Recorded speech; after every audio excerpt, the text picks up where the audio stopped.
Hello, I am Laura from Astro Positive. Welcome to your forecast for the week from the 29th of September to the 5th of October 2025. Together we will look at what the astro weather will look like next week and what the stars have in store for us. There are several long-term influences that I need to speak about first that will see us into the next year and beyond. In the previous video, I spoke about the last eclipse of the year. The eclipse occurring at the 21st of September 2025 at 29 degrees of Virgo.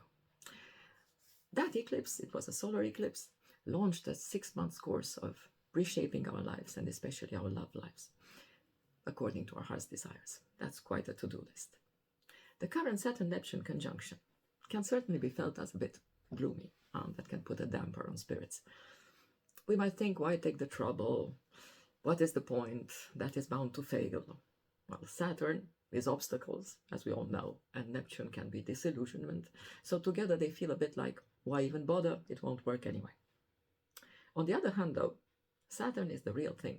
It's the tangible results one gets when one puts in the work. And Neptune can be our dreams and inspiration. Together, they stand near the Aries point, where all astrological cycles start. So, together they might make the dream come true, provided we avoid the trap of negative thinking. They can signal an extraordinary new beginning. Actually, it is the perfect time to manifest the impossible dream. Saturn rewards consistency and effort. Now it is retrograding in Pisces, which gives us all a chance to reconsider and think it over and gather inspiration and decide which dream to choose.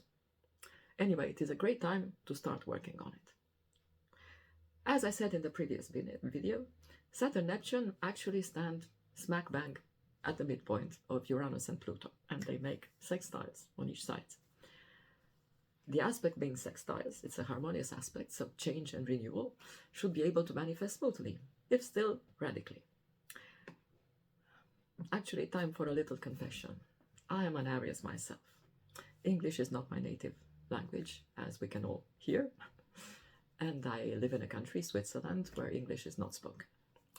I just started on a new career. And nevertheless, I kept having this dream of sharing my astrological knowledge with you, so it can serve others. For me, it was an impossible dream. And yet, here I am. Well, time will tell if this is sustainable. But anyway, it's certainly worth a try. Okay, so these are the long-term influences we will keep coming back to. That will be with us for the whole of 2026. This week doesn't see much movement across sign cups, unlike previous weeks, so things should be a little bit more quieter now. I usually work with only a few asteroids, but one of them, Juno, is changing signs this week from Scorpio to Sagittarius. Juno in Greek mythology is Jupiter's wife, so she stands in for committed relationships, officialized relationships. While in Scorpio, her energy was somewhat dark and broody, with taboo undertones, asking uncomfortable questions and delving deep and stirring up crises to see which commitments, which relationships pass the test and which are not. Now in Sagittarius, the mood lifts and becomes considerably brighter, like we can really see a future for what we are engaged in. Confidence and cheerfulness are back. And it prompts us again to engage in partnerships, and this time on a more solid footing. The faster inner planets are all moving within one sign. Mars 5 degrees in Scorpio, Venus is moving across 9 degrees in Virgo, Mercury is moving across 11 degrees in Libra.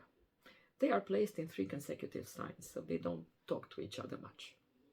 Yet there is this mutual reception of Mercury in Libra and Venus in Virgo that we can all take advantage of, because it helps express romantic feelings and voice one's thoughts in a more socially acceptable manner. Nicely curated, you know. One can get analytical about one's feelings. One can make constructive suggestions about relationships and how to better things. Or maybe one can simply write love poems. It is as good a time as any for a love declaration, so here, to all those concerned. All the more so as Mars, still in Scorpio, is stepping out of the square to Pluto, so it's quieting down a bit. It is still, well, in Scorpio with all the smoldering sex appeal and focused drive to achieve, but it's just less violently so. Now for the planetary movements. The week starts off with another mutual reception of the Moon in Sagittarius versus Jupiter in Cancer. Speaking of expansive feelings, wide new horizons, bright views of the future. But in the morning with Mercury square Saturn Neptune, it feels like we hit a brick wall. The reality check stops us dead in our tracks. And the afternoon feels also challenging because the Moon is squaring Sun, raising some friction or discord. We feel like we are pulled into different directions, with the heart saying one thing and the mind another. On the 30th, on the contrary, the Moon starts the day with a trine to Venus in Earth signs, so it's a perfect day for creature comforts, pampering oneself. And conversations should be lively too, with Moon square Mercury, and the social life should go well too, with the Moon sextile the nodes. On the 1st of October, the Moon opposite Jupiter recalls what's got us all fired up in the beginning of the week. But towards the evening, the mood shifts towards the darker tones, intense dilemmas, transformative experiences, with the Moon actually conjunct Pluto. All is not light and bright anymore. We could all get exposed to uncomfortable situations also with the Moon square Chiron. Maybe feel vulnerable or slightly ridiculous, or maybe lash out to people out of irritation. Watch out for overreacting. Mercury also squares Jupiter on the 1st, so it's a day for grand declarations, unreasonable plans, newfound enthusiasm, and optimism is back in fashion. Remember, moderation is key, and don't make any promises that you are not ready to keep. On the 2nd of October, it would be a nicely balanced day with the Moon trine the Sun, if it weren't for the Moon square Mars. We feel energetic, and we'd better find out what's the outlet for this energy, or else watch out for conflict or angry outbursts. Some undercurrents of jealousy or power struggles could also make themselves felt, because the Venus is sesquiquare Pluto. The 3rd of October, it's a great day for communicating. Ideas are clear and well put. One makes one's point without sounding overbearing. With the Moon trine Mercury in Libra. And Mercury actually is also opposite Chiron on the 3rd. Perhaps some sad news are reaching us when we hear of other people's predicament. Maybe we reflect on our own limitations and mortality. We should show compassion. That is what's required of us. On the 3rd, Venus is also conjunct the South Node. The past can pop back in an enticing way. We reconnect with former friends and loved ones, and the reunion is in the cards. Social life should be great. Anyway. On the 4th, the Pisces Moon lets in the new and unpredictable, because it makes a square to Uranus, and thus shakes up the statu quo in relationships, because Uranus is opposite Juno, so the Moon is also square Juno.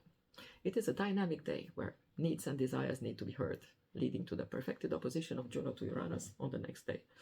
Something is shifting in our commitments to better suit our growing needs. On the 5th, final day of the week, the Pisces Moon, again, invites us to be gregarious and party, get together and enjoy the day, because the Moon is conjunct the North Node. This should also lead us all on the path we are supposed to follow. The North Node being what the future, has in for us. So the week ends with a flourish, with Moon trine Jupiter, leaving us on a pleasantly high note. Actually, the Moon being in Pisces, it is in Jupiter's sign, and Jupiter is in Cancer, so it's another mutual reception. Okay, on this positive ideas, I leave you all. I hope you enjoyed this quick overview of the week. Take care, reach for the dream, and see you next week. Bye.